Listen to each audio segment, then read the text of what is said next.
Okay, folks, welcome to Smart Living. So today we've got an impromptu podcast with Joe Ducey, who you guys probably know him back in the day, ABC 15 investigative reporter. Now he's with the Better Business Bureau with Joe Knows Better. So he's all about promoting consumer protection, preventing scams, all of it. So you guys should tune in and watch him. He's got some pretty good content. JoeKnowsBetter.com. So, Joe, welcome to the show. Hey, good to see you, Daphne, always. Yeah.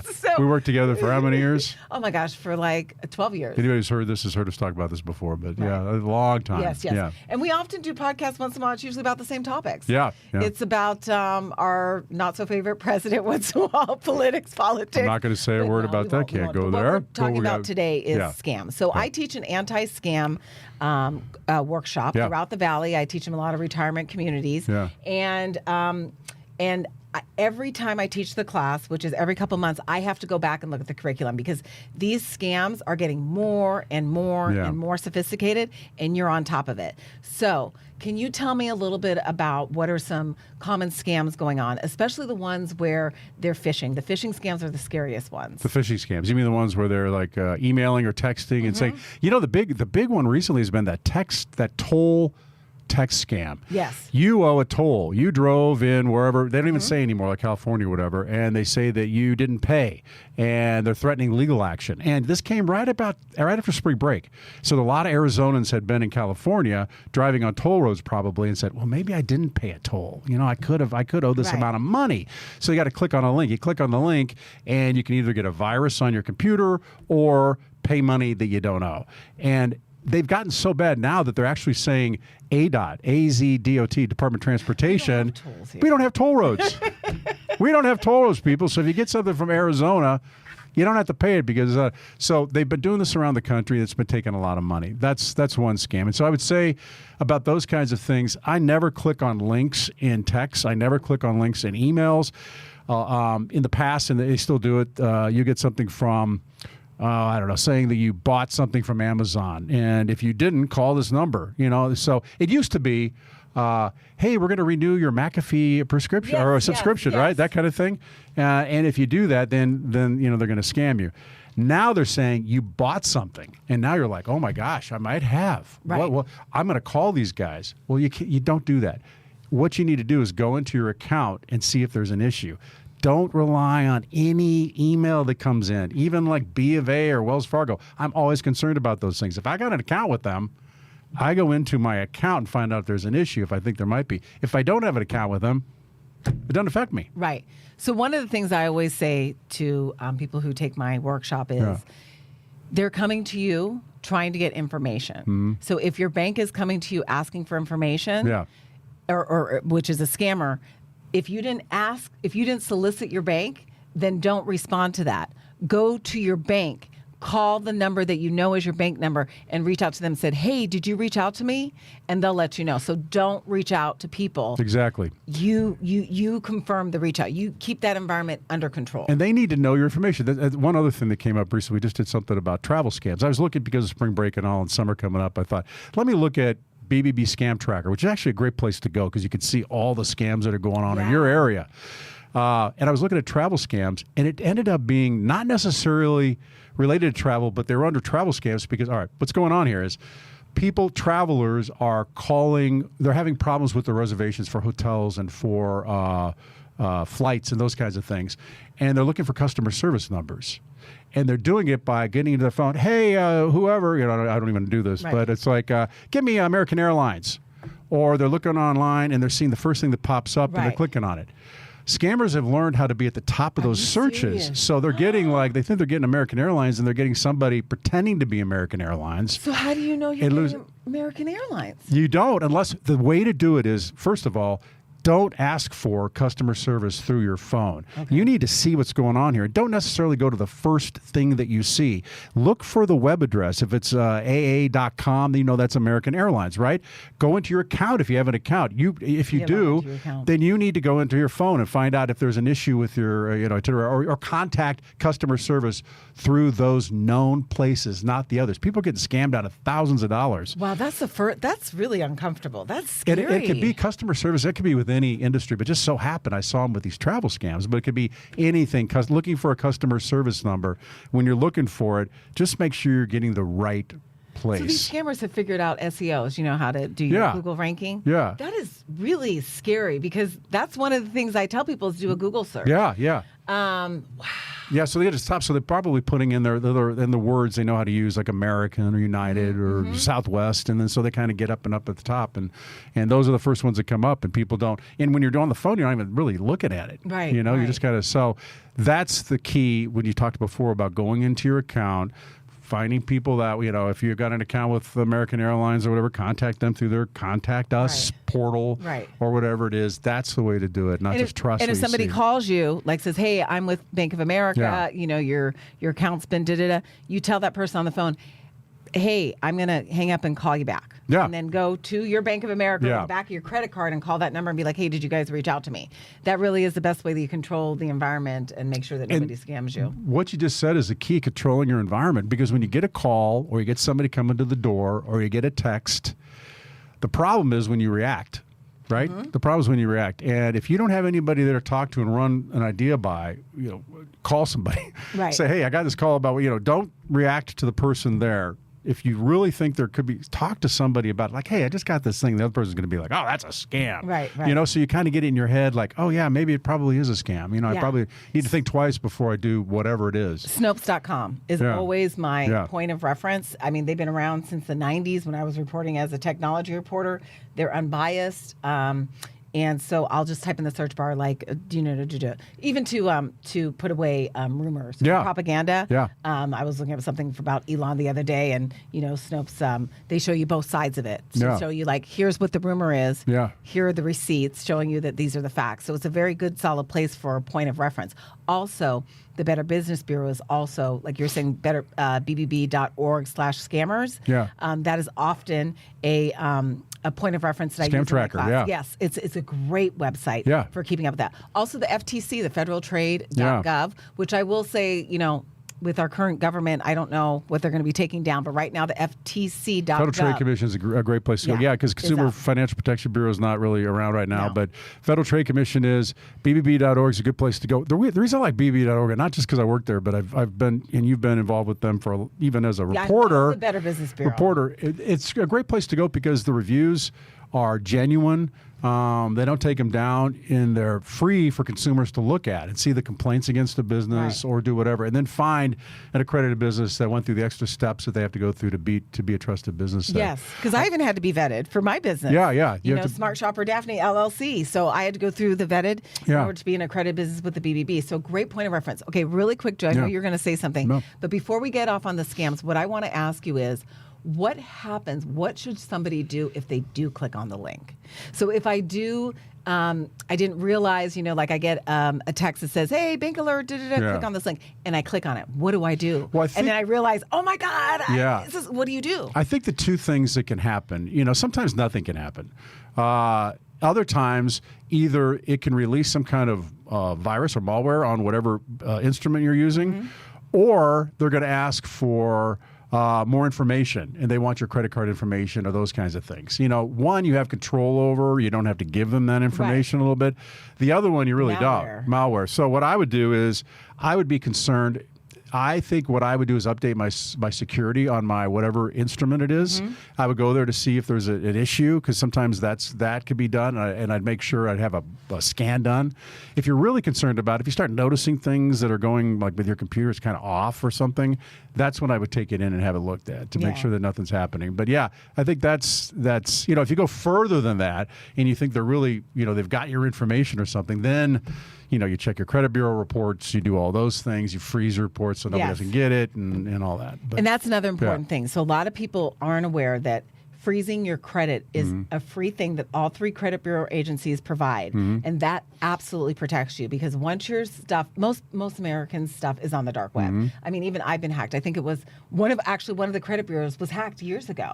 So yeah, it was. So I think every American's information is out there on the dark web. That's why you're getting solicited to get scammed, because they're trying to get more information from you. But the one thing that you can do is you don't want these scammers to get a hold of your credit report and start applying for credit under your name. name. Mine are so frozen. freeze it. Yeah. Right. Every consumer should know to freeze it. And if you're looking, And it's free. And it means though that if you're looking for credit, like you're buying a car or something, they're going to want to check your report. So you can put it's called a thaw.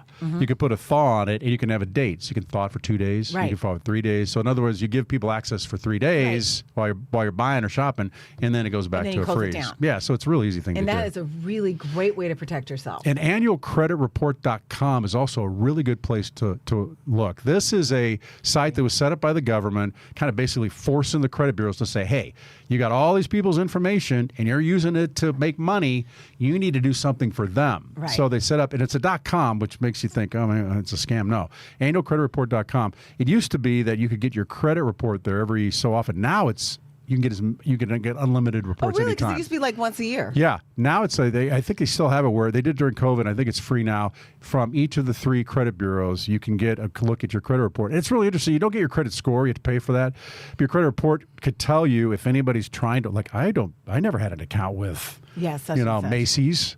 And there's somebody opened an account in my name. Now I have to be concerned. I file a report and do all that stuff. So it's really good to look at and see kind of anything that doesn't look good, in your report. Okay. Annualcreditreport.com. If you want to talk about more scam, let me know. But I know you have things you want to say, but I got another interesting one. Oh, go ahead.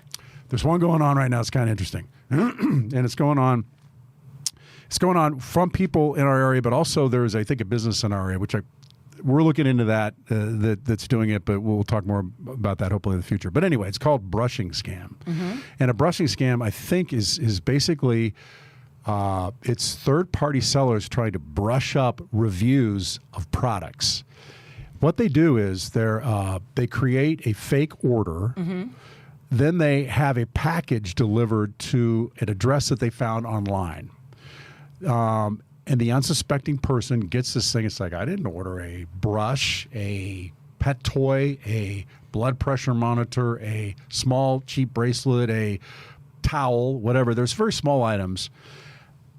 The third-party seller sees that it was delivered and now writes a review in the person's name, giving it 5 stars. Gives the product 5-star reviews. Okay. It's happening a lot.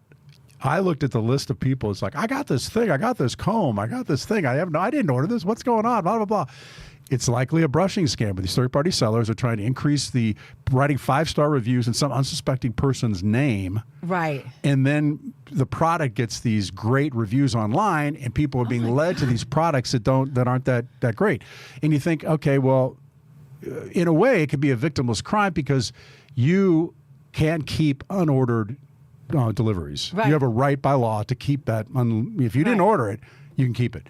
But somebody knows some information about you, right? How do they have your address? What else do they know about you? Right.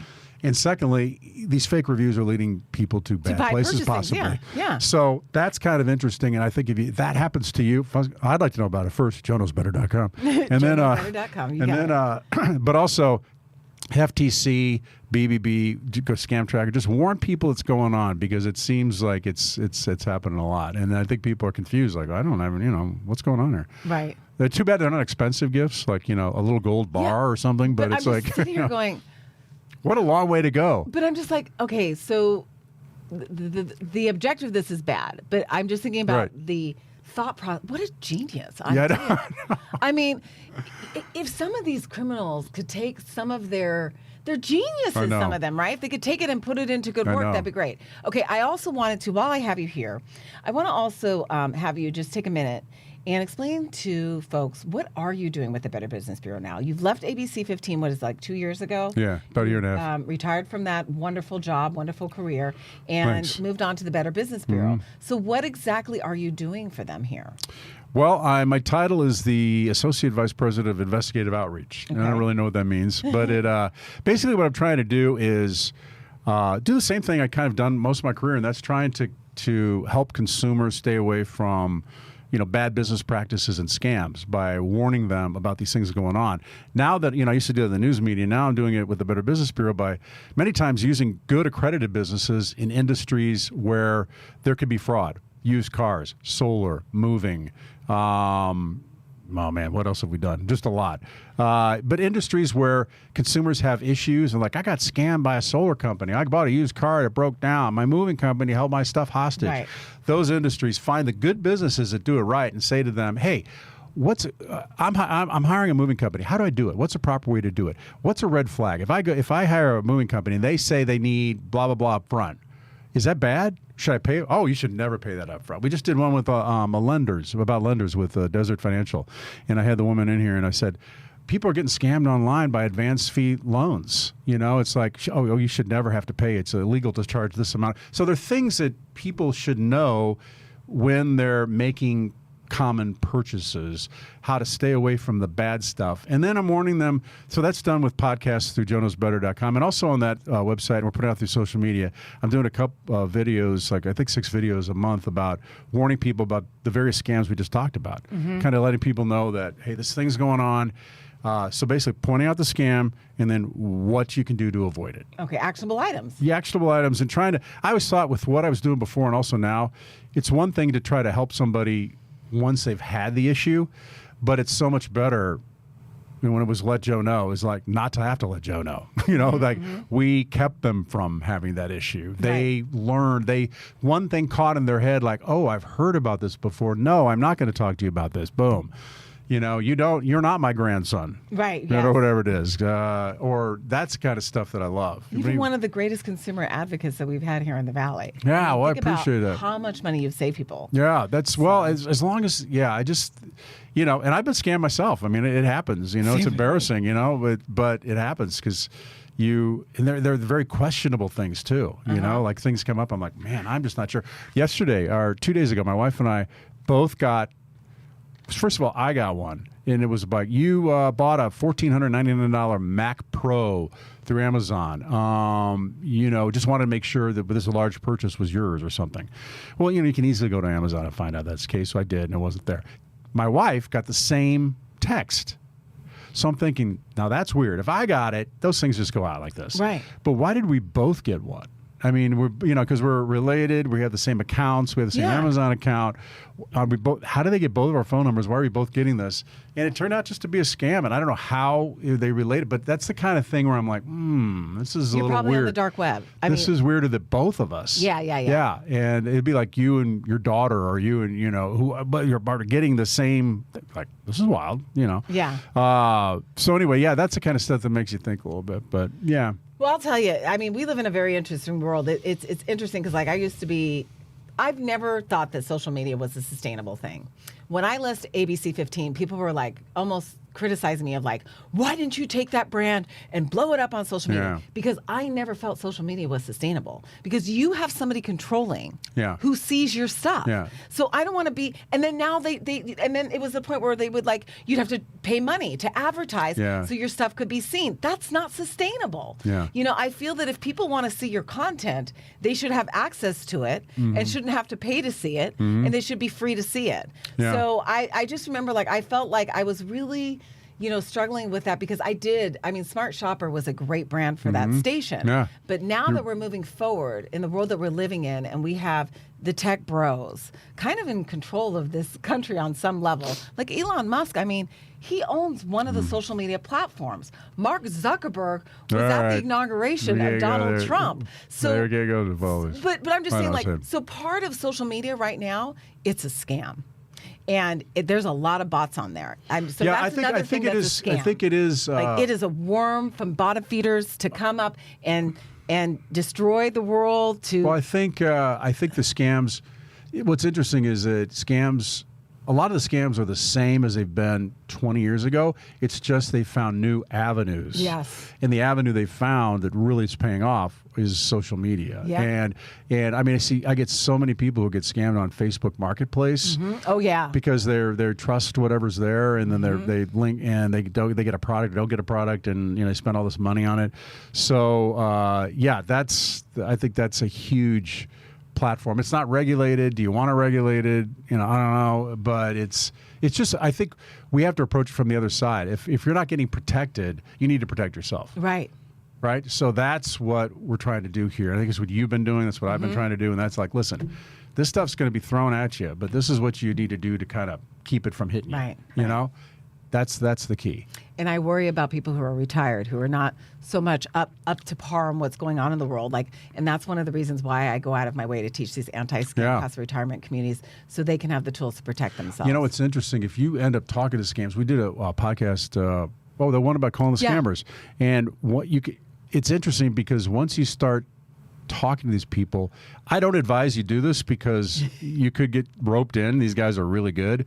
But if you know that you're going after these guys because they have numbers where they've scammed people and you're calling them back, then it's fun to talk with them because you did on your podcast. They quickly go from, it's interesting to see how they go from the fake $7 million I won and the Mercedes-Benz I won and all this stuff to once you question them, bam, do they turn. Yes. And then the swear words that come out and the body parts they talk about and all this stuff. That's who these people are. You know? Bottom feeders. They're bottom feeders. And those are the people who are desperate, I think, and they're coming at you doing any way they can to try to get you to pay off. And they know what they're doing. So it's tough. If you would, hey, scammers out there, if you would take that level of intelligence that you have and connivingness and use that to benefit society, that would be fantastic. That would be good. Joe, thanks for coming on and educating us. I always appreciate your time. Love you, as you know, so it's great. Right. Yes, same here. Yeah. Okay, so if you guys want to catch Joe, I'll have all the information on my blog at smartshopperdaphne.com. And I'll see you guys next time on Smart Living or possibly on social media. And as always, don't forget, I'm Daphne Monroe, your smart shopper.